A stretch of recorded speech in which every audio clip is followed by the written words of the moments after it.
Top story today features the Indian rupee.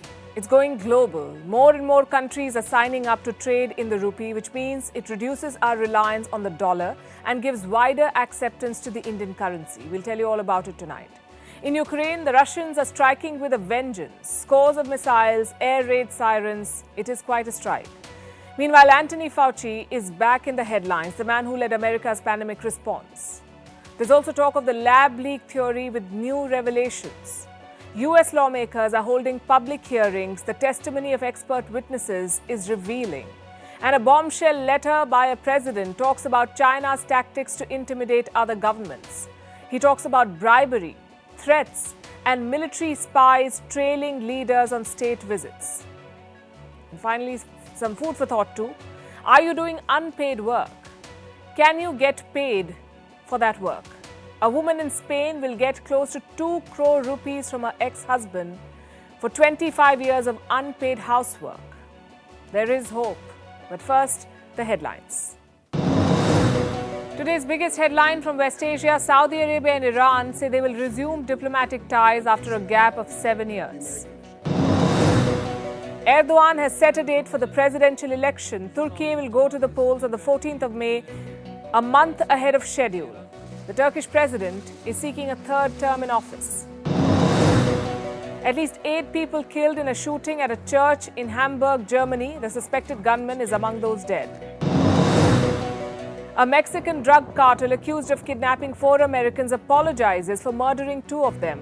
The drug cartel claims the killers acted alone and will be handed over to the authorities. Kim Jong-un is at it again. North Korea has fired a short-range ballistic missile in its latest show of strength. This comes just days ahead of joint military drills by the US and South Korea.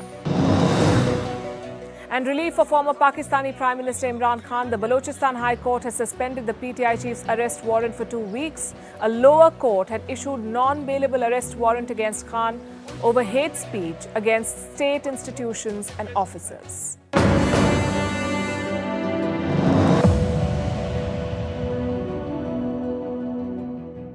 How do you rank a country as strong? The military and economy are fine, but for the common people, what counts is a strong passport and a strong currency, the ability to travel visa-free, the option of using your currency abroad. It invokes a sense of national pride. In fact, let me ask you this. How would you feel if you could use the rupee while traveling outside India? It's not happening tomorrow, but it will in due course. India's Reserve Bank has taken the first steps in this direction. India is working to internationalize the rupee. And it's starting with business transactions. Traders are being given the option to settle transactions in the Indian rupee. It began in December 2022. Russia and Sri Lanka were among the first to make the switch. They settled trade transactions in the Indian rupee. And since then, more countries have signed up. I have a list. Besides Russia and Sri Lanka, Mauritius, Malaysia, Singapore, Myanmar, Israel and Germany, they've all made arrangements to make payments in the Indian rupee. All of these countries have opened special accounts and they're ready to trade in the rupee. So how does the system work? What you need is a special account. It's called a Vostro account. Vostro is a Latin word. Vostro means yours. Now, a Vostro account is opened by a bank in India, but it's operated on behalf of another bank, usually in another country. Let me explain this with a simple example. Suppose an entity in Russia wants to make payments in rupees. It will reach out to an Indian bank. It will ask the Indian bank to open an account and to accept payments on its behalf. Meaning, the Indian bank will accept payments on behalf of the Russian entity. So for anything that you get from Russia or any bill that is raised, you can deposit the payment in this account in India, in Indian rupees. You can make this payment in Indian rupees in an Indian bank. Meanwhile, another bank in Russia will make an entry of this deposit in its books. So the money basically belongs to the Russian bank. It is just being kept in the Indian bank. How can Russia access it? How does it get to Russia or the Russian entity? How can they use this money? In a variety of ways. Suppose the Russian side wants to import something from India. It can use deposits in the Vostro account to make that payment. So it will pay the Indian exporter in Indian rupees. It can also invest this money in government securities or other investments or special projects. It can also be used to manage import and export transactions. So basically, it's like the Russian entity has its own bank account in India, and it does business in rupees.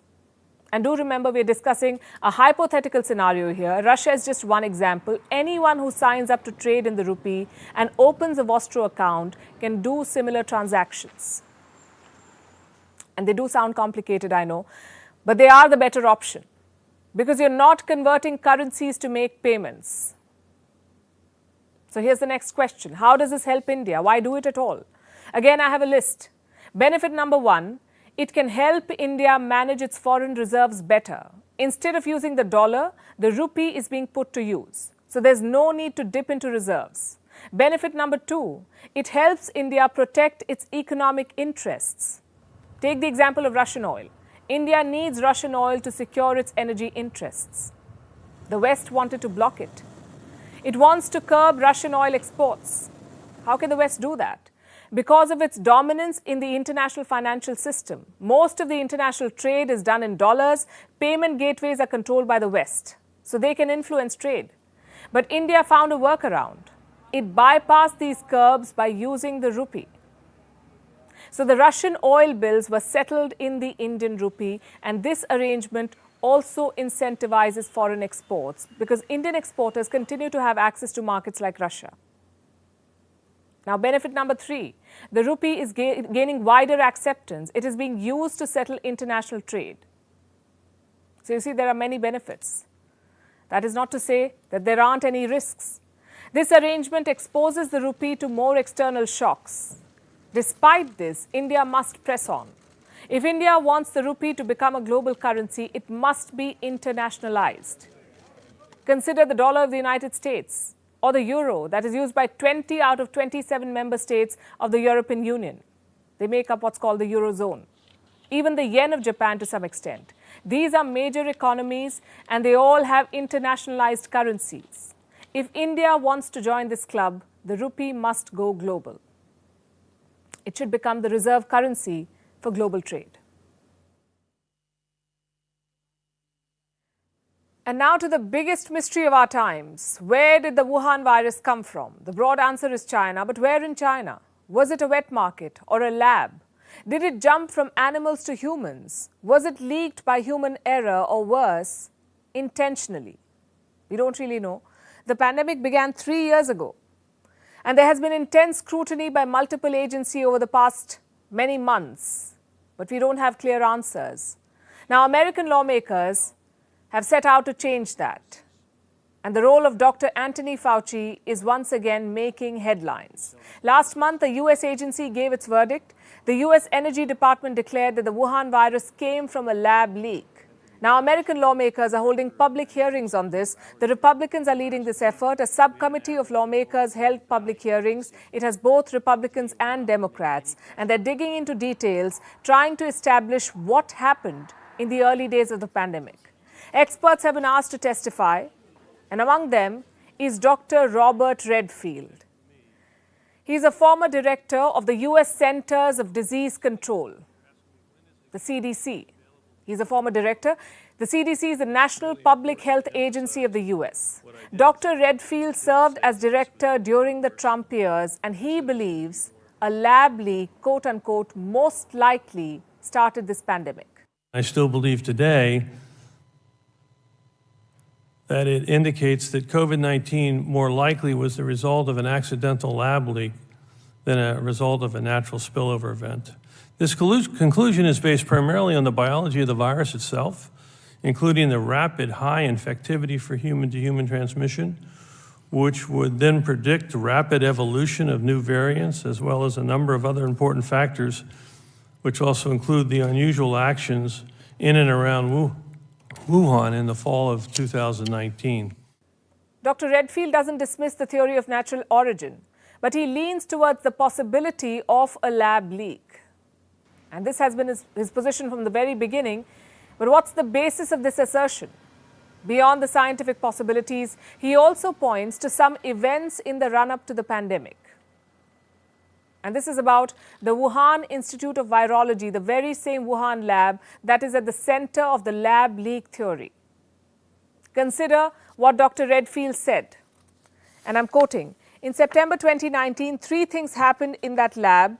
One, they deleted the sequences." This is very important, listen carefully. One, they deleted the sequences. That's highly irregular. Researchers don't usually like to do that. Second, the second thing they did was they changed the command and control of the lab from civilian control to military control.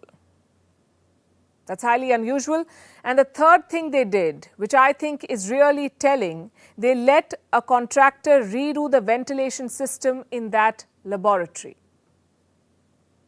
Let me repeat. Sequences were deleted, the military was called in, and the ventilation system was changed. These are some highly suspicious events, according to this expert too. So was the Chinese regime trying to hide something? Don't expect Beijing to answer that question for you. Meanwhile, Dr. Redfield had more to say in his testimony. He said the Wuhan lab indulged in potentially dangerous research. I'm talking about the gain-of-function research. It involves altering a pathogen in a lab, which is done to potentially improve its ability to cause a disease. That's gain-of-function research. Dr. Redfield said the Wuhan lab was doing this kind of research. But did the same research cause the pandemic? Dr. Redfield does not rule out the possibility. He also spoke about the role of Dr. Anthony Fauci, the controversial face of America's pandemic response. Dr. Redfield was still the director of the CDC when this pandemic began. In the early days of the pandemic, when the question of the origin came up, Dr. Redfield said he was sidelined for his views. Why? Because Fauci and team did not want to discuss the lab leak theory. Let me once again quote from Dr. Redfield's testimony. This is what he said. "I was told that they had made a decision that they would keep this confidential until they came up with a single narrative, which I will argue is antithetical to science." So did Dr. Anthony Fauci try to silence the lab leak debate? He denies the charge. He says Dr. Redfield's accusations are quote-unquote completely untrue. So now it's a war of words between two experts, and China is watching closely. China does not like any discussion on the lab leak. Earlier this week, Beijing had this to say. For some time, the US has insisted on politicizing, weaponizing, and instrumentalizing the virus tracing issue. It has made up lies and fallacies, such as biological weapons theory or lab leak theory, without any evidence. Why does Beijing get so worked up about the lab leak debate? Because the story is not dying. China has stonewalled investigations. It has denied access to the Wuhan lab. It has refused to share any evidence with the world. For the longest time, it prevailed on the World Health Organization, but now the WHO says there should be a probe in China. I wish to be very clear that WHO has not abandoned any plans to identify the origins of the COVID-19 pandemic, contrary to recent media reports and comments by politicians. In 2021, WHO established the Scientific Advisory Group for the Origins of Novel Pathogens, or SEGO. In its report last year, SEGO identified key studies that must be done in China and elsewhere to verify or eliminate the various hypotheses for the origins of the COVID-19 pandemic. So even Dr. Tedros is not singing China's tune anymore. And even though the question of origins has not been answered, far from it, the efforts in that direction are worth noting. Our next story is about the semiconductor race. They're popularly called chips. They run almost all our devices today. They're present in every gadget, and China wants to dominate this space. In fact, China already makes most of the gadgets in the world, but now it also wants to make the chips that run these devices. The US doesn't want that to happen, and it has found some very important allies in the chip war. European players have joined ranks with America. And this is a big win for Washington because Europe holds the key to making chips. It has a very important leverage, a company with a virtual monopoly on advanced chip-making technology. That is Europe's leverage. The name of the company is ASML Holdings. It's a Dutch company. Some of you may not have heard about it, but we can tell you it's a big deal. It's a critical player in the global chip market. This company alone virtually shapes the worldwide chip-making industry. Here's what ASML does. It makes semiconductor equipment, the kind that you need to make advanced chips. There's a specific machine for it. It's called an EUV lithography tool. What does it do? Let's take a closer look at a microchip. Do you know how it's made? A chip has these small transistors. They're etched on a silicon wafer. The machine made by ASML does this job. You can call it a printer for chips. When you look closely at a chip, you'll see patterns, and these patterns are made by this machine, the EUV lithography tool, the one that ASML makes. It projects a special light to bake the chips. The process is called lithography. It requires a very high degree of precision, and ASML is the master of this art. So if you're making an advanced chip today anywhere in the world, you cannot do it without a machine from ASML. That's how important this company is. It has a global monopoly. Even Apple, with all its manufacturing prowess, needs ASML. Apple cannot make chips for the iPhone without ASML machines. So long story short, the US realizes its importance. In the month of January this year, US President Biden was in the Netherlands. He asked the Dutch government to restrict chip-related exports to China. Specifically, he asked for curbs on ASML, this one company we spoke about. Biden did not want China to be able to access its equipment. 3 months on, the Netherlands has relented. It has joined America's mission to choke Chinese chip makers. The Netherlands will impose export controls. Listen to what the Dutch foreign minister said. Given the technological developments and geopolitical context, the government has concluded that it is necessary for the international security to expand the existing export controls on specific manufacturing equipment for semiconductors. The goals of these curbs are quite clear. Chips are the new national treasure. They have strategic significance, and the West does not want China to have access to sensitive technology. Because it's not just gadgets that need chips. Military systems are increasingly dependent on them. Needless to say, China is not happy with these latest developments. China is firmly opposed to the interference of economic and trade cooperation and sabotage of stability of the global production and supply chains. This behavior is not in the interests of any party. We also hope that the Netherlands can seriously consider the reasons for the situation and what should be done next. China says this is sabotage of global production and supply chains. But here's what it is. It's the beginning of the end of a China-dominated global supply chain. Chip makers are looking for alternatives. And they're looking at India. They're betting on India. The US and India have reached an agreement. India will play a bigger role in the global chip industry. Both governments are offering incentives to chip makers. They will coordinate their efforts. The goal is to spur private investment and make a new semiconductor supply chain. India usually does not like taking sides or joining blocs. But in the global chip war, India clearly is in the Western camp. Meanwhile, in Ukraine, the fighting has intensified. Russia has launched a massive air attack. Air raid sirens blared for over 7 hours across Ukraine. At least 6 people were killed. Power infrastructure was damaged. Military infrastructure and supply lines were hit. But the takeaway is this. Russia used its hypersonic Kinzhal missiles against Ukraine on Thursday. And that's not something it does very often. Russia struck Ukraine with a vengeance.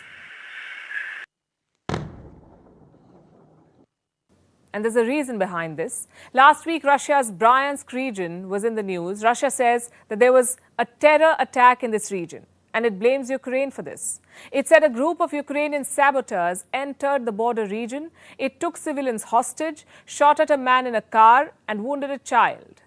President Vladimir Putin called it a terrorist attack. He said, and I quote, "They will not achieve anything. We will crush them." And the crushing came on Thursday. When all of Ukraine was sleeping, sirens blared as Russia bombarded Ukraine by firing close to 80 missiles and armed drones. 80 missiles. Ukrainian President Zelensky said Russia's strikes hit infrastructure in 10 regions. I have held several meetings today about the consequences of the massive strike on our infrastructure. Another attempt by a terrorist state to wage war against civilized society has resulted in temporary blackouts of electricity, heat and water in some of our regions and cities. Russian missiles took the lives of 6 Ukrainians today. My condolences to the families. Russia fired 6 Kinzhal missiles at Ukraine on Thursday. All these missiles hit their intended targets. Do you know why? Because Ukraine does not have the ability to shoot these missiles down. The Kinzhal missile is a beast, and it's among Russia's most lethal weapons. It travels at more than 5 times the speed of sound at over 12,000 kilometers per hour. It is highly maneuverable, making detection and neutralization almost impossible. Not just Ukraine, even its allies in the West may not be able to take these missiles down. And that's something Putin regularly talks about. He says the West has, quote-unquote, no answer to Russia's Kinzhal missiles. Ukraine says it shot down about 34 Russian missiles, other missiles, 34 of them, which means that at least 46 missiles still hit their targets. And that's a lot of missiles. Thursday's air raid is being hailed as a success by the Kremlin, also as retribution for the attack in Bryansk. Listen to the spokesperson of the Russian Defense Ministry. In response to the terrorist actions organized by the Kiev regime in the Bryansk region on March 2nd, the Russian armed forces delivered a massive retaliation strike.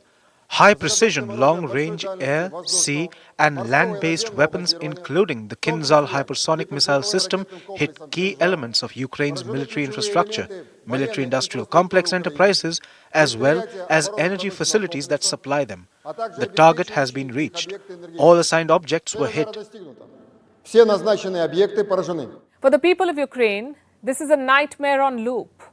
I have a quote from a woman who was with her child when the missile struck. She said, and I'm quoting, "It's very frightening, very frightening. The child got scared and jumped out of bed. They're not humans. I don't know what to call them." The fact is, both Russia and Ukraine fire weapons and barbs at each other, and it's always the people who suffer. In Bakhmut, an intense battle is still on. Bakhmut is a critical town, it's a crucial town, and Russia wants its troops to control it by all means. Zelensky says the fall of Bakhmut would pave an open road for Russian forces to enter Ukraine. Remember, the West had earlier painted Bakhmut as an insignificant town with no strategic value. They almost laughed at Putin for trying so hard to win it. But then the story changed. Ukraine sent its best troops to hold on to Bakhmut. It has seen weeks of fighting. Now Russia is very close to capturing it. Ukrainian forces have begun withdrawing from defensive positions. They held on for as long as they could, but by late February, it became quite clear that staying on would invite certain death. The weeks ahead could see more such battles. As the winter recedes, fighting across the front line is expected to pick up pace. And while Russia can strike Ukraine with its missiles whenever it chooses to, Kiev cannot do the same. Vantage continues after a short break.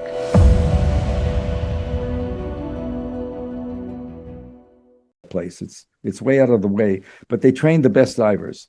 And you know what divers do in America? They do good things. They blow, if there's a harbor that's blocked, they can go down and blow it up. They know how to use plastiques. And so the idea that you can train some guys from Ukraine to go do this 260 feet below the surface, where to go down, the diver has to stop every 90 feet because otherwise you get bends. And then you have these 4 large pipelines to know what you're doing is so hard.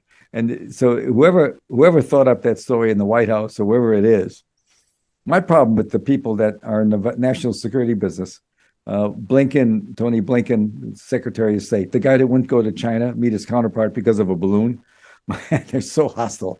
And Jake Sullivan, the national security advisor, and Newland, I call him Winkin, Blinken, and Newland.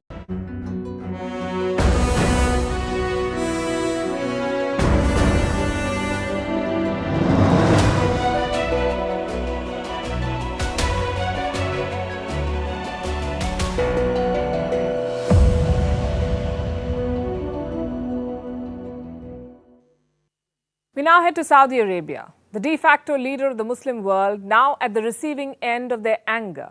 Ahead of Ramzan, Saudi Arabia is facing backlash from Muslims worldwide. What for? For the restrictions it has imposed on the holy month. 10 of them. They include the surveillance of worshippers, a ban on broadcasting prayers in mosques, a limit on the volume of loudspeakers, and no children in mosques during prayers. The diktats are said to have come straight from Saudi Crown Prince Mohammed bin Salman. The question is why? Observers say this may be another attempt to limit the influence of Islam in public life. Remember, Saudi Arabia is changing. From football clubs to women behind wheels, they've come a long way in the past few years. Do these new rules point to a cultural shift? Our next report explores. Ahead of Ramzan, Saudi Arabia has come under fire. What is Ramzan? It is a period of fasting and prayer for Muslims. And the holy month is expected to begin on March 22nd. What is the reason behind this anger? Saudi Arabia has announced a set of rules on the practice. Many are calling these restrictions controversial. There is a list of 10 rules. Some of them say that evening prayers must not be prolonged. Mosque officials cannot be absent except for extreme necessity. The use of camera inside mosques is forbidden. Prayers cannot be broadcast. Prayers will not be emitted on loudspeakers. Mosques are forbidden from collecting financial donations. Fasts will be broken in mosque courtyards instead of the mosque itself. Children are not allowed in mosques during prayers. And worshippers will be under surveillance during the month's last 10 days. These restrictions have sparked outrage among many Muslims worldwide. Some are calling them dictatorial. But the government has brushed away these concerns.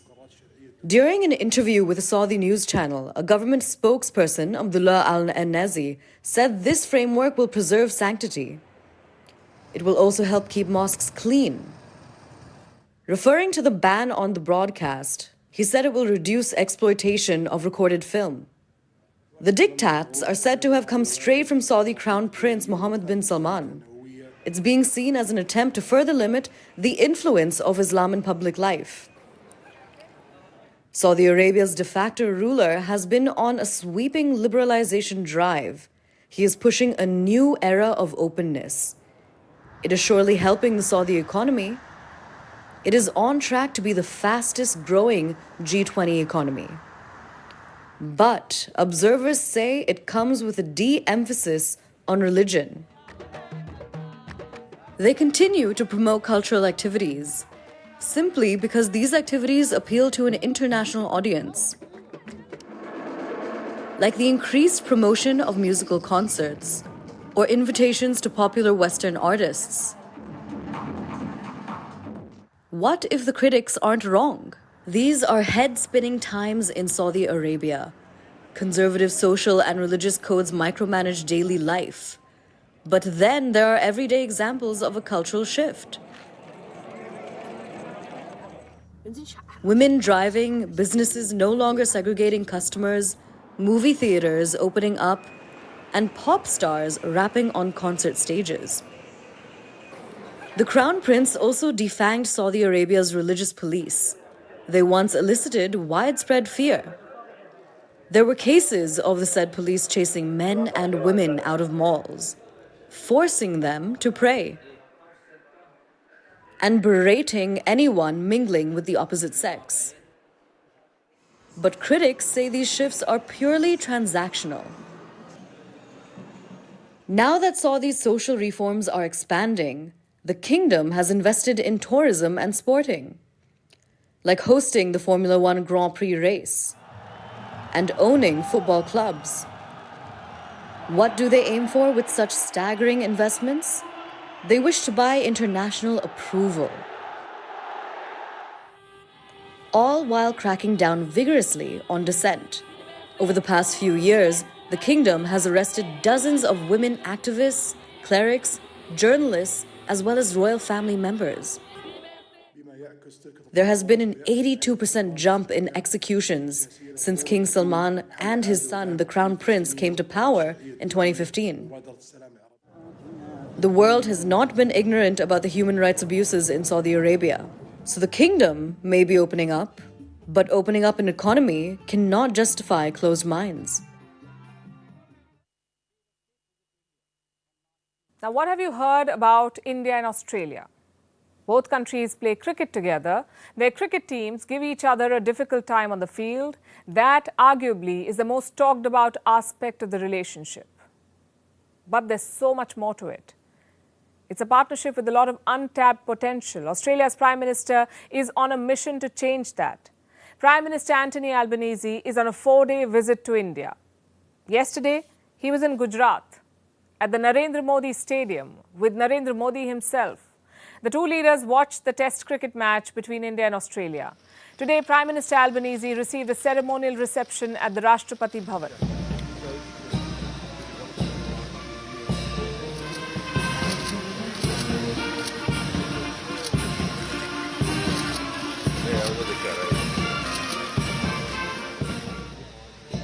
The India-Australia relationship dates back to the 18th century. India established diplomatic relations with Australia even before its independence in the year 1941.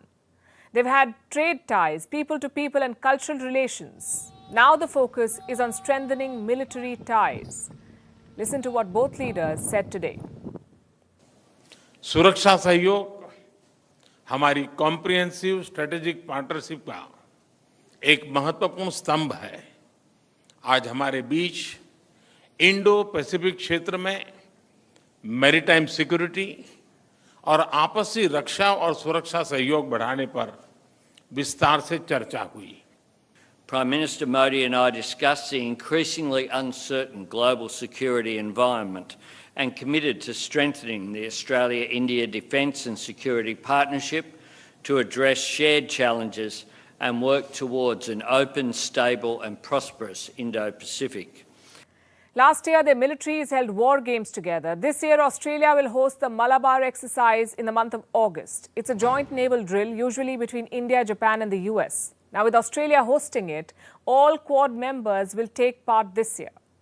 Canberra has also invited Delhi to join the Talisman exercise later this year. This one is a joint exercise between Australia and the US. And here's something else that I must tell you. In the year 2009, Australia and India declared that they shared a strategic partnership. In 2020, they upgraded it. It was a milestone in the relationship. Now they call it a comprehensive strategic partnership. At the core of it is the goal to ensure a free and open Indo-Pacific. The elephant in the room is China. It poses the biggest threat to a free and open Indo-Pacific. But neither India nor Australia name China today. Their ties have multiple other dimensions. Australia is India's 17th largest trading partner. India is Australia's 9th largest trade partner. Bilateral trade stands at over $27 billion. India wants to take it up to $50 billion, 50 billion in the next 5 years. India is also one of the top sources of skilled immigrants to Australia. There are around 10 lakh people of Indian origin in Australia. They're the second largest group of overseas-born residents in Australia. And one of the big draws for them is the education sector. Many Indian students pursue higher education in Australia, more than 100,000 of them. And life is set to get easier for these people. Australia will now recognize Indian degrees. India will recognize Australian degrees. Australia's Deakin University will also set up an international branch campus in the state of Gujarat. This relationship has seen a steady growth. In 2014, Prime Minister Modi addressed a joint session of the Australian Parliament, the first by any Indian Prime Minister. In 2018, President Ramnath Kovind became the first ever Indian president to visit Australia. But no relationship is perfect, and this one is no exception. While Indians make up a significant chunk of Australia's population, they also feel threatened and targeted. Khalistani elements have been going on a rampage in Australia. They've been vandalizing temples and harassing Hindus. And this is becoming a bone of contention between New Delhi and Canberra. India wants Australia to act hard and fast. In fact, Prime Minister Modi raised this issue during the joint press briefing with Mr. Albanese today. Here's what he said. यह खेद का विषय है कि पिछले कुछ सप्ताहों से ऑस्ट्रेलिया में मंदिरों पर हमलों की खबरें नियमित रूप से आ रही है। स्वाभाविक है कि ऐसे समाचार भारत में सभी लोगों को चिंतित करते हैं, हमारे मन को व्यथित करते हैं। हमारी इन भावनाओं और चिंताओं को मैंने प्रधानमंत्री एल्बेनीजी के समक्ष रखा और उन्होंने मुझे आश्वस्त किया है कि भारतीय समुदाय की सेफ्टी उनके लिए विशेष प्राथमिकता है। And this is not an issue which cannot be solved. Australia has assured India that it will be. As a comprehensive strategic partner, Canberra should take this up urgently and ensure the safety of Indians on its soil. Our next story is about an explosive letter written by the president of Micronesia. It's a Pacific nation. Its president is set to leave office soon. And in the letter, he's accused China of political warfare. The revelations sound like a story from a Hollywood film with threats, bribery, and military spies trailing a president. It's a story you don't want to miss. The protagonist is a man called David Panuelo, the outgoing president of Micronesia, a bunch of 600-odd islands, a population of 1.1 lakh, probably less than the sector where you live if you're watching us from an Indian city. Yet, what the president says is important. One, because it exposes China's machinations, and two, because Micronesia and island countries in the Pacific have become strategically very important. So there's a tug of war to co-opt them. So here's what President Panuelo says. China is preparing for war over Taiwan, and it wants Pacific Islands on its side. To achieve that, China is using both bribery and threats. It is trying to compromise the sovereignty of countries like Micronesia, and to protect itself, Panuelo believes Micronesia should align with Taiwan and cut ties with China. It's a scathing attack, an expose of China's Pacific strategy. Of course, Beijing denies the accusations. What else would it do? But the claims are worth examining, starting with Taiwan. Panuelo says China is gearing up for war and Taiwan is firmly in its crosshairs. Beijing wants to lay the groundwork for an invasion, and to that end, it wants the federated states of Micronesia to side with it and rebuff the US. Let me, in fact, quote from what he said. China is seeking to ensure that in the event of a war in our blue Pacific continent between themselves and Taiwan, that the FSM, that's Micronesia, is at best aligned with the PRC, that's China, instead of the US, and at worst, that Micronesia chooses to abstain altogether. Now, here's something you should know. Pacific countries, including Micronesia, have historically been dependent on the US for security. But China has been pumping funds into these islands to sway them. It even tried to strike a security pact with the Pacific Island nations last year. The bid failed. And Panuelo is thought to have played a vital part in that outcome. In fact, he wrote a letter then as well, saying the pact could trigger a new Cold War. Before we continue, let's see why Pacific Island nations are so important for China. They're typically made up of hundreds of tiny islands which are barely inhabited.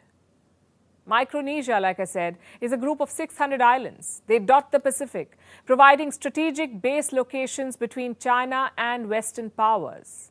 In the event of a war with the West, China can militarize these islands.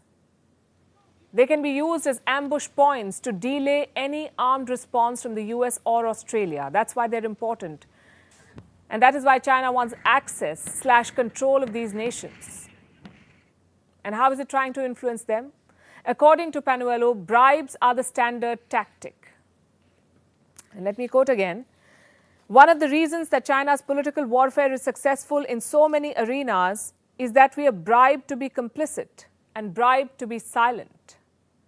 That's a heavy word, but it's an accurate description regardless. Panuelo says Chinese ambassadors routinely give lavish gifts to politicians. China pays them for development projects that the government has no record of. And what happens when bribes do not work? Well, that's when China uses threats. Panuelo claims he's received direct threats to his safety from Chinese officials, that he was followed by Chinese officers while on a diplomatic visit to Fiji last year. Here's how he described that harrowing event, and I'm quoting again. "You can imagine my surprise when I was followed this past July in Fiji during the Pacific Islands Forum by 2 Chinese men. My further surprise when it was determined that they worked for the Chinese embassy in Suva. My even further surprise when it was discovered that one of them was a PLA intelligence officer." He says this bombshell letter is likely to put his life in danger. But he's also offered a solution: reject China and embrace Taiwan. Panuelo says he even spoke to Taiwan's foreign minister. He said that Micronesia needs at least $50 million to wean away from Chinese investment and influence, and Taiwan has reportedly assured him of support. What about China? The response is on predictable lines. I noted relevant reports. The smears and accusations against China in them do not accord with facts. China absolutely does not accept them. I want to emphasize that China has always treated all countries, big or small, as equal. We have always respected the Micronesian side, choosing their own development path in accordance with their national conditions. We support Micronesia in safeguarding its independence and promoting development. The spokesperson then went on to say that Taiwan is an indivisible part of China and that China has sovereignty over the Spratly Islands that the Philippines too claims. This was in the same press conference. Yesterday, they were talking about peace and respect. Today, they are claiming sovereign lands. Well, that's China for you. And now let's turn our attention to Egypt. The land of pharaohs is running out of gold, and it's selling citizenship to fill its drying coffers. What does that mean? Egypt is reeling from an economic crisis. The Egyptian pound's value has fallen by half over the last year. It's in desperate need of dollars. So it has made it easier for rich foreigners to buy Egyptian citizenship. You can get it in exchange for property or investments in Egypt. But how do you become an Egyptian citizen? All you need is $250,000. That's the minimum. If you have significantly more to spare, you can buy a mansion with a pyramid view. The citizenship will be a bonus. But not everyone is cheering for the scheme. Critics call it short-sighted. They say it won't alleviate Egypt's economic woes. Also, this isn't the first country to sell golden citizenship. Do these programs even work? Which other countries offer them? Our next report has the answers.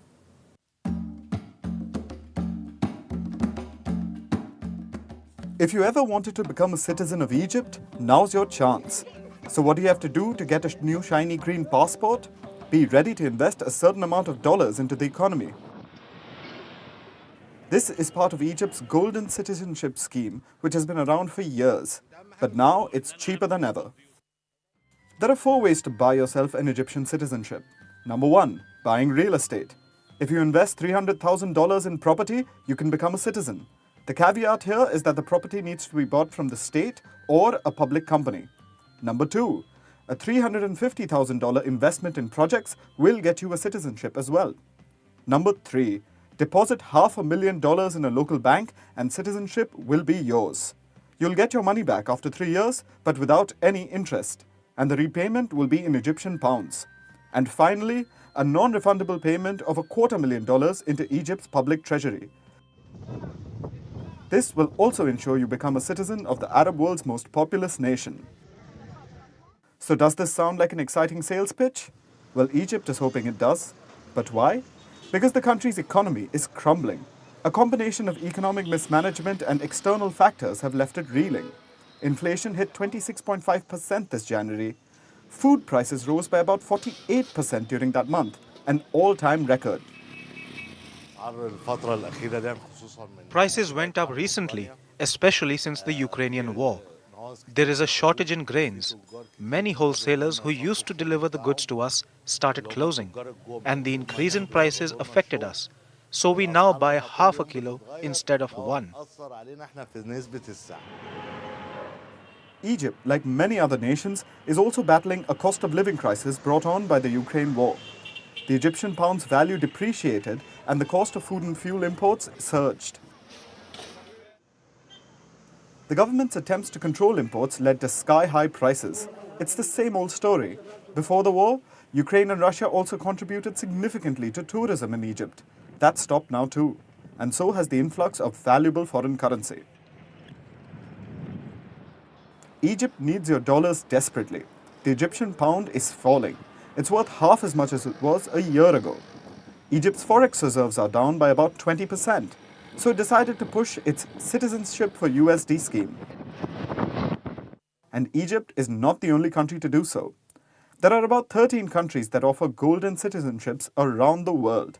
In nearby Jordan, it costs around $750,000. Turkey sells it for about 400,000 USD. Quite a few Caribbean islands sell citizenships, to the great joy of economic offenders from India. In Europe, Austria has citizenships for sale. But being a European nation, it charges a hefty sum of about $3.2 million. So do these golden passport schemes work? It's hard to say because the number of applicants are usually kept secret. Many European nations have shut down such programs recently in the wake of the Ukraine war. They believed ultra-wealthy Russians were using these programs to escape sanctions. Of those who still offer it, Malta, Austria and Turkey have slashed rates in recent years. It's an indication that not enough people are interested, or that the scheme hasn't brought in enough money. But Egypt is hoping that its golden passport scheme is the golden goose that saves its economy. Our last story is about $218,000. That's how much a man in Spain will have to pay his ex-wife. But that's not the interesting part. Why has he been ordered to pay her this sum? It's because of the unpaid labor she did as household work. When the court ruled in her favor, she said it was very well deserved. Very well deserved. Think about it. $200,000 is a lot of money, but it's also a lot of housework, 25 years of it, and it's something that would have otherwise gone unpaid. For context, the amount is based on minimum wage throughout their marriage. She took care of the home and family, she wasn't allowed to work outside, and they have something called the separation of property regime, which means whatever they each earned was theirs alone. So she had no access to wealth whatsoever. And this is not an isolated case. Last year, a Chinese court awarded a woman $4,500 as housework compensation. In another case, a woman had to pay $1,500 to her ex-husband for the same. Monetary compensation for unpaid labor is practically unheard of. It's shocking for most of us. What is unpaid labor? It is the time spent doing routine housework. It can be shopping for grocery, childcare, tending to the elderly, essentially all unpaid activities related to household maintenance. Most of us refer to them as simply helping around the house. After all, someone has to do it. But do you know who that someone usually is? The woman of the house. Women do 76% of unpaid care work globally. On average, women spend about 5 hours a day on unpaid housework, while men get to spend about 1 hour. The pandemic made it worse. Women were the main providers of childcare when schools were closed. What did this mean for working mothers? They were twice as likely as men to reduce their working hours. Women also lost ground in paid employment. Sectors that disproportionately employ women, like retail and hospitality, were the hardest hit. In the US, unemployment rate for women is now 3% higher than men. And in Britain, more mothers lost their jobs than fathers. Even though globally more women have gone out to work over time, they continue to do what is called the second shift. You know, the chores that they do after a work day, that is the second shift. Things like cleaning the house, taking care of children. And these activities have real economic value. But women have been doing it for free. In 2019, if women earned minimum wage for their unpaid work, they would have earned about $11 trillion. Let that sink in. $11 trillion. This is more money than what the 50 biggest companies together made that year. But this remains largely invisible to economists. After all, it is not part of GDP calculations. It is not factored in measures of economic growth. It is also difficult to value because the normal market signals of supply and demand do not apply here. But the economic value of it is alive and well. I'll give you an example. This is from 1975. 90% of Icelandic women refused to cook. They refused to clean. They did not take care of children. And all of this just for one day. Do you know what happened next? The whole nation was brought to a standstill. Men across the country scrambled to fill in. This showed the subsidy women provide to the smooth functioning of our economies. And we're not saying we need to bring our countries or our homes to a standstill. The point of this story is to make all of us think, rethink how we calculate the value of housework, both in terms of gratitude and money. Introducing more policies around this can help, like parental leave and subsidized daycare, also perhaps a universal basic income. It could recognize the value of essential unpaid work. Even if one is not part of the so-called paid economy, and laws help too, like the one in China where one has a legal right to seek compensation for unpaid work. You see, there are solutions. The quiet cost of unpaid work is screaming. All we have to do is pay attention. Think about it. And finally, it's time for Vantage Shots, images that tell the story. Starting with Italy. The Italian Coast Guard rescued 38 migrants. This comes at a time when their government is taking a tougher stance on illegal migration. We'll show you the dramatic rescue. Meanwhile, climate protesters are at it again. Some of them sprayed yellow paint on the statue of a former Italian king in Milan. Protests continue in Israel too. People are demonstrating against judicial reforms proposed by the government. And finally, high school students in Chile are also protesting. They want better educational infrastructure, but they're facing water cannons. We're leaving you with the visuals. Have a good weekend. We'll see you on Monday.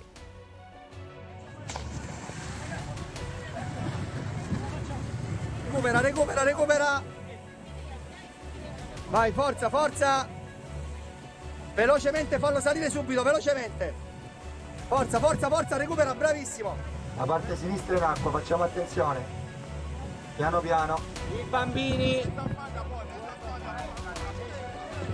bambini, ragazzi, forza!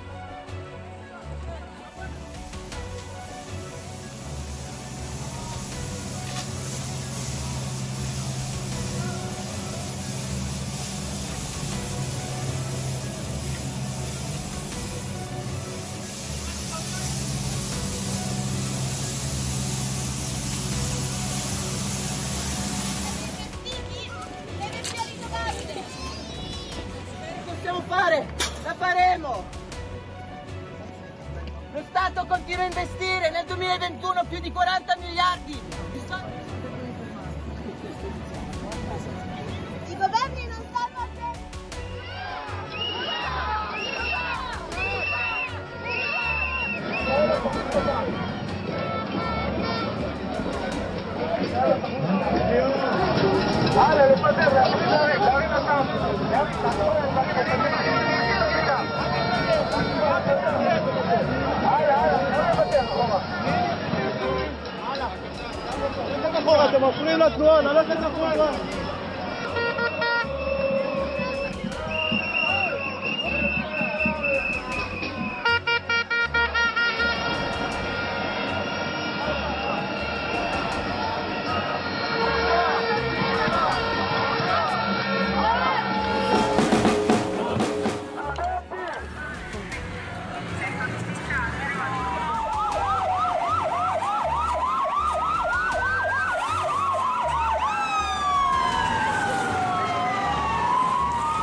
for oil, the salt and water in the Baltic Sea.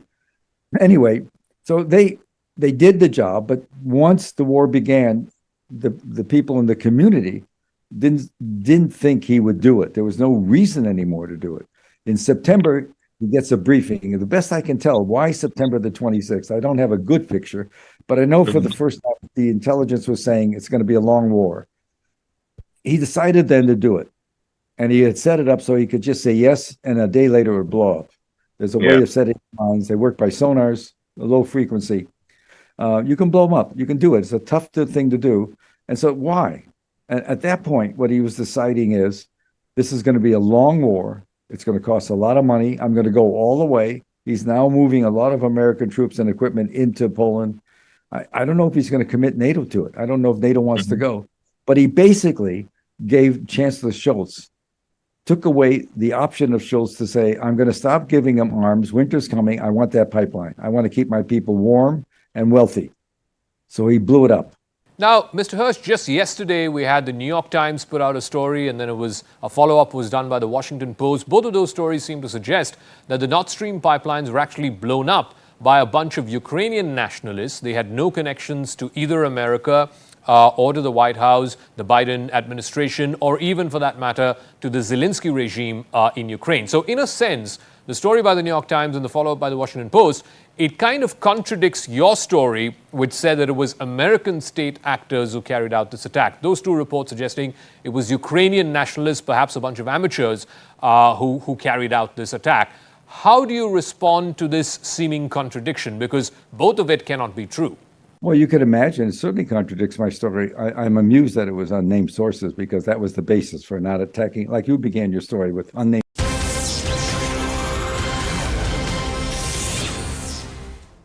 Hello and welcome to the late night edition with me, Ayushman Singh Jamwal. Breaking news coming in right ahead of the Parliament session, where BJP MP Nishikant Dubey moved a privilege motion against Rahul Gandhi over his remarks on Prime Minister Modi. Sources say Dubey presented his case for why Rahul Gandhi should be suspended as an MP. Dubey claims Rahul Gandhi made defamatory remarks against Prime Minister Modi in his speech in February in the Prime Minister's absence and without evidence. Remember, 18 portions of Rahul Gandhi's speech were expunged on the orders of the Lok Sabha Speaker. The entire speech, including the portions that were culled out, were running on Congress and Rahul Gandhi's official YouTube channels. That is the pitch coming in from Nishikant Dubey, which was a challenge to the Speaker's authority. That is what Nishikant Dubey is claiming. Now, sources say in the next meeting, Rahul Gandhi may be called for his defense. That's the piece of breaking news that's coming in. I'm joined by Pallavi Ghosh, who's getting us these details. Pallavi, go ahead. What else can we expect in the days to come? Well, so now what has happened today, very briefly, is that Nishikant Dubey put forward his pitch before the Privileges Committee of Parliament, as we know. So the next opportunity is going to be now given to Rahul Gandhi. And we are being told that meeting is going to take place maybe another 10 days or so, where Rahul Gandhi will have to appear before the Privilege Committee, despite the written response he has given, that, the entire comments have been expunged. And he was asking a very valid question of the Prime Minister and of the government, to which he got no reply. So whenever the next meeting date is fixed, Rahul Gandhi will have to present before the Privilege Committee his defense, and then the final call is, of course, taken by the entire Privileges Committee on whether he's going to be found guilty or not. In an extreme case, the demand which is put forward by Nishikant Dubey, in an extreme case, his membership for the remaining few years till 2024, it could be terminated. Right. And is the main point of contention the fact that the full speech, the unedited speech, is still on social media on the Congress handles? Yes, absolutely. That's the argument which has been given forward by the Nishikant Dubey, even the Parliamentary Affairs Minister, and that was a counter really to K. Suresh, who was representing Rahul Gandhi, and very much part of the Privileges Committee. He made it very clear that, his comments have been expunged, so they're no longer on the Parliament records. But the counter which came in from Nishikant Dubey is that it's very much available. It's on the YouTube handle, all the Congress handles, and Rahul Gandhi keeps on talking about it, whether he's here, whether he's abroad, and therefore there seems to be no kind of taking back as far as Rahul Gandhi is concerned, and therefore it's a fit case to accuse him of breach of privilege, and therefore this extreme step must be taken against him. Right. Pallavi, please stay with us. We're getting some more breaking news. This one from Punjab, ladies and gentlemen. The Punjab Vigilance Bureau has issued a lookout circular against former Chief Minister Charanjit Singh Channi. He is under the scanner over a disproportionate assets case. The lookout notice has been announced at all airports. Pallavi continues to be with us on the broadcast. So Pallavi, give us the details and what reaction is coming in from the Congress camp. None whatsoever. But if you've noticed, Charanjit Singh Channi was last seen during the Bharat Jodo Yatra, and after that he's not been seen in public. And there is this lookout notice essentially which has been given out for him for him to surrender and to appear before the investigative agencies. The charges are several, but one of the most biggest ones in which he's been accused of is in those sand mining cases in and around Chamkaur Sahib, which happens to be his constituency. And if you remember, an FIR has already been filed against him. So the latest accusation is that he has made those disproportionate assets. He must present himself before the investigative agencies. But since they have not been able to track him down, he's not been responding, this lookout notice has been now served to him.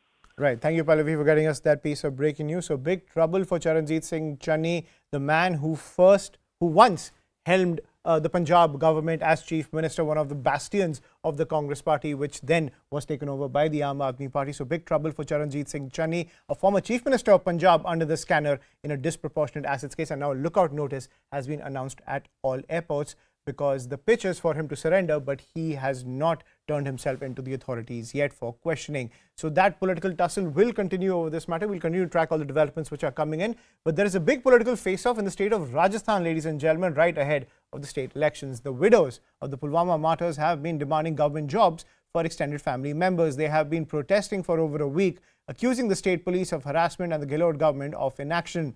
The widows were detained late last night by the police as they refused to relent, demanding immediate government aid. After Sachin Pilot met the widows and urged the Chief Minister to relax the government rules as well as take action against errant cops, the Chief Minister has refused to budge, saying the government jobs are meant only for the children of the martyrs, not extended family members. The Chief Minister has made it clear that he will not set a wrong precedent under political pressure. But the BJP has taken a direct shot at the Chief Minister, accusing him of insulting military families and treating them as common criminals. BJP workers also clashed with the police, demanding the state government deliver justice to the widows.